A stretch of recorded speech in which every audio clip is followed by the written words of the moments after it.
about your contribution in that stretch? I mean, like what Coach Ellis said, I stand out and I come in with whatever minutes I get defensively. I think that's where I find my groove. And like Coach said, I do one thing. What's nice about this team is anyone can come out and score.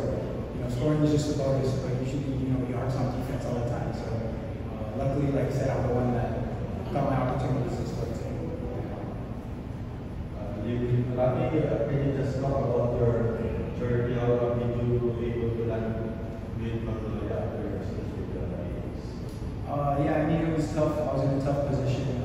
Losing around, Coach LA gave me a shot, and I just worked my butt off when I was training with them, and looking around really solid I can bring defensively. So, finish contract?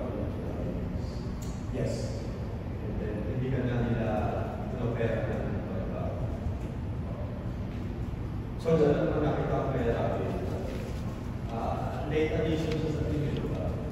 So, lang nakita ko gusto ko mag-batch kasi sa rehearsal niya. Gusto ko yung pogi yung mga players.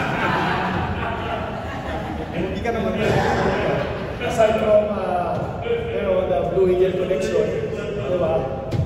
Gusto ko tapatan na rin. At least doon makatapat kami sa rehearsal. Diba? Kahit hindi na mahirapan kami sa game sa kanila eh. So kahit sa pogi yan, matapat kami. So, hindi lang. Pero, I mean, it's a good I think yung palagay ng ulo ni Rafi, but I think what I like about him and the other players here, they have great attitude.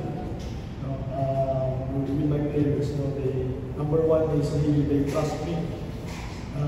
It's hard for them to trust a young coach like me. Diba? Ganun talaga ang perception eh. That's natural tendency of a player. Dumaan ako dyan. So, but all my players, they have good and great attitude. Not only as a player, but as a person. And that's what I like to listen.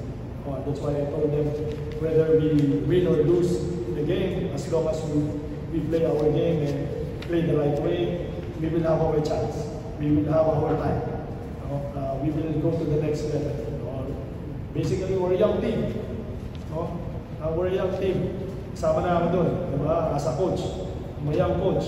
So we're really, working our way up as a team. And that's what these players really showing me. Yun yung sinasabi ko na attitude and character of this team. So hopefully we move forward after this. And again, I don't want to tap their backs right away because we have really, really tough schedule ahead of us. Kung makikita yan. Remember, ang dalawang talo namin against champion teams. So, and we will face more champion teams. And that's a big test for us.